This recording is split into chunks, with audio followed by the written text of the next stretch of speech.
El caso elegido es en una empresa que importa productos químicos, la cual nos contrató a nosotros para que le implementemos un sistema en el cual puedan registrar todas las operaciones relacionadas con la importación en sí, que es su negocio. Entonces, para lo que es este caso que elegimos, encaramos las pruebas de la siguiente manera. Hicimos nosotros lo que se conocen como pruebas de desarrollo. Y dentro de estas pruebas de desarrollo encaramos pruebas unitarias. Estas pruebas unitarias las hicimos sobre cada programa. Y lo que hay que comentar acá es que de ese sistema había 4 programas en sí, o 4 componentes. Cada programa servía para emitir un comprobante. Por ejemplo, el primer programa servía para emitir una orden de compra, el segundo para emitir un remito de embarque, el tercero para emitir una declaración de ingreso de los productos a la aduana y el último para emitir un comprobante muy importante que es la nacionalización del producto, en el que se deja constancia que el producto se despachó y que ya ingresó al depósito de la empresa.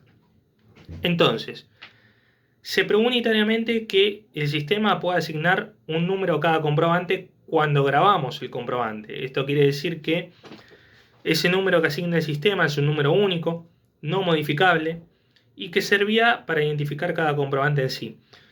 Probar unitariamente la numeración en cada comprobante nos permitió pasar a lo que es la prueba de componentes y la prueba del sistema, las cuales las probamos en simultáneo, ya que nos interesaba ahí ver cómo interactuaba cada programa con el otro y nos interesaba ver la dependencia de cada operación con su operación restante.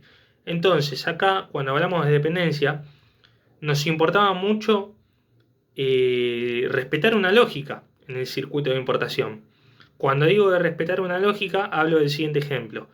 Si un usuario quería emitir un remito de embarque de importación, por lo tanto, ese remito de embarque, uno tenía que poder indicarle un número de orden de compra y llamar de esa manera a la orden de compra que cargamos en la cual se indican productos, precios acordados o cantidades a comprar o a importar del producto en sí.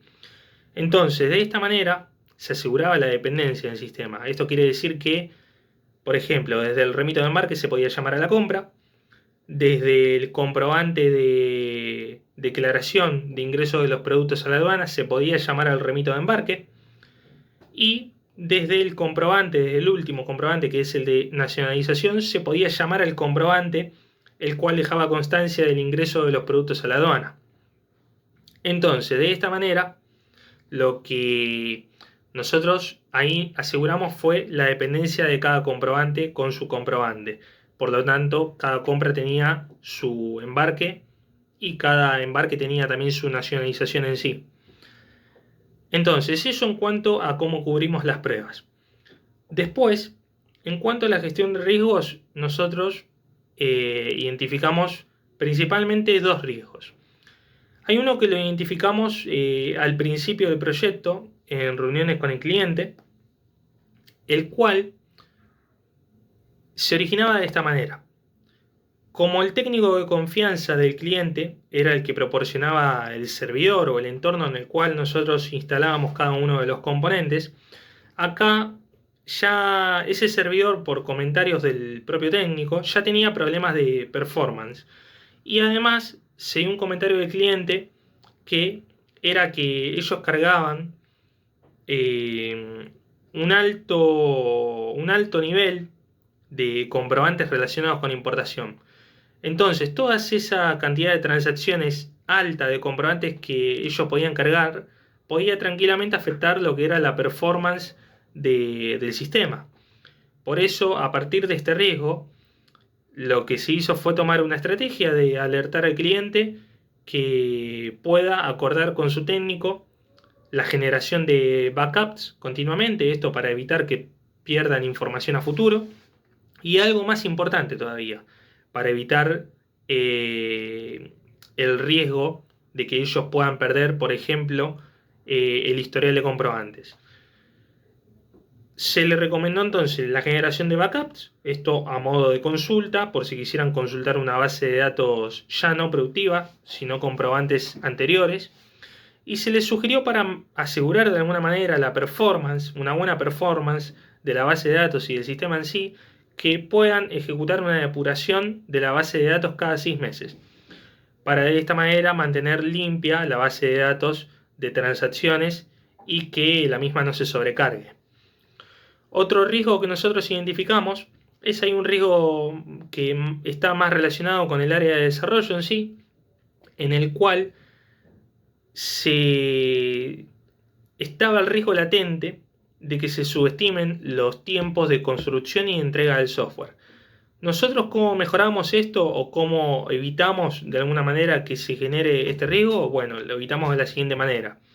Planificando cada una de las tareas en una agenda a la que teníamos acceso todo el equipo de desarrollo y de alguna manera disponer de documentación que podamos consultar por si nos trabábamos en algún momento del desarrollo, por ejemplo con algún código. Entonces la documentación nos servía para no trabarnos en el proceso de construcción del software. Después, por último, en cuanto a cómo cubrimos la parte de seguridad y confiabilidad en sí, si tengo que decir de la seguridad, la cubrimos de la siguiente manera. Cuando un usuario ingresaba por ejemplo, al comprobante de orden de compra, de emisión de orden de compra, o también a otro de los programas que nombré, que era el embarque o la nacionalización, el sistema ahí lo que hacía era pedirte que coloques el nombre de usuario y clave. Entonces, en el área de importación de la empresa, cada persona tenía su nombre de usuario y clave, y la clave era bastante especial porque le pedía una cantidad de 8 caracteres, te pedía que le indiques uno de esos caracteres que esté en mayúscula y que le indiques un número. Por eso era una contraseña que otorgaba seguridad de alguna manera. Y con esto se podía identificar, teniendo cada persona del área de importación su usuario, quién emitía cada comprobante. Después se aseguró lo que era la confiabilidad en sí, mejorando la disponibilidad y mejorando otro punto que también era la fiabilidad. No tuvimos en cuenta la parte de protección, ya que consideramos que este no es un sistema que sea crítico o que genere o provoque daños o accidentes en las personas, pero tuvimos en cuenta sí la disponibilidad y la fiabilidad. En cuanto a disponibilidad, para asegurarla, nosotros acordamos con el técnico del cliente que cada usuario, en caso de que por algún motivo no pudieran conectarse por escritorio remoto al entorno donde están instalados los componentes, que pudieran tener a disposición un acceso alternativo mediante TeamViewer, ya que cada uno de los componentes tenía integrado el TeamViewer como programa de acceso alternativo. Por ese lado se mejoraba la disponibilidad de lo que era la aplicación, de lo que era el sistema. Y en cuanto a fiabilidad, nosotros mejoramos la fiabilidad incorporando un módulo web de importaciones en el cual si uno de los usuarios veía que tenía problemas o errores relacionados con los componentes desde el entorno del servidor propiamente dicho, desde el escritorio, podían ellos de manera alternativa usar este módulo web de importaciones para registrar también las operaciones de importación desde un entorno diferente, usando un navegador para acceder a ese módulo web. Santiago, buen día, gracias por tus argumentos. Nosotros las observaciones que hacemos como auditores son si se consideraron otras pruebas que no sean las de desarrollo. Por otro lado, tenemos para preguntarte si un desarrollador hubiera abandonado el proyecto, ¿eso hubiera sido considerado un riesgo? Y en ese caso, ¿cómo lo hubieran enfrentado? Y otra de las preguntas es si en cuanto a seguridad se establecieron ciertos permisos. La respuesta es que sí, se hicieron otras pruebas que no son simplemente las pruebas de desarrollo como tal, y por ejemplo, se hicieron pruebas de aceptación en las oficinas del cliente, en la cual se puso a disposición el sistema para el cliente y el área de importación de la empresa pudo probar, por ejemplo, la carga de datos reales en cada uno de los programas. De esta manera fue como se hizo la prueba de aceptación.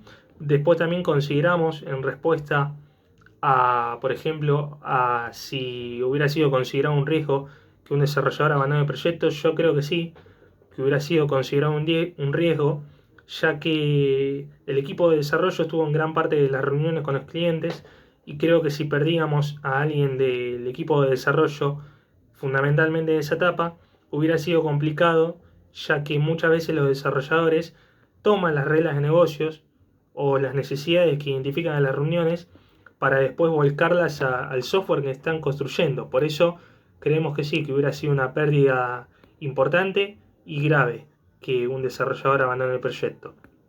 Por último, en respuesta a si se establecieron otros permisos especiales en cuanto a seguridad, sí, se establecieron permisos especiales en cuanto a seguridad que tienen que ver más que nada con permiso de visualización o permiso de alta o de escritura. El permiso de visualización quiere decir que en el área de importación no todos cargan comprobantes, algunos solo los consultan. Por eso se definieron ciertos parámetros para que algunas personas del área de importación consulten solamente comprobantes y otros para que directamente los den de alta y los graben. Por eso la respuesta es que sí, que se establecieron ciertos permisos.